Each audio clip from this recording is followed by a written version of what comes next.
Hello my dear friends. మా అత్త అయితే గోంగూర రోటి పచ్చడి చేస్తుంది.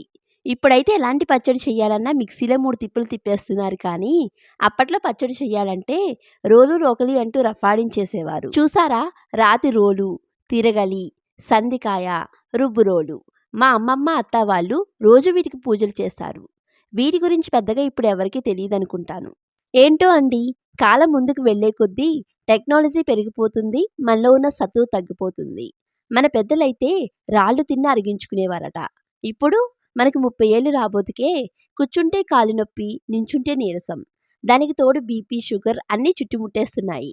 సర్లేండి, మన పచ్చడిని చూడండి. చూస్తేనే నోరూరిపోతుంది కదా!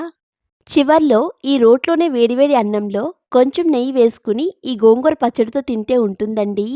గోదావరి ఒడ్డు పక్కన గాలి పీల్చుకుంటూ గంతులు వేస్తూ ఉంటే గిన్నిస్ రికార్డ్ గెలిచినంత ఆనందంగా ఉంటుంది. వీడియో నచ్చితే లైక్ చేసి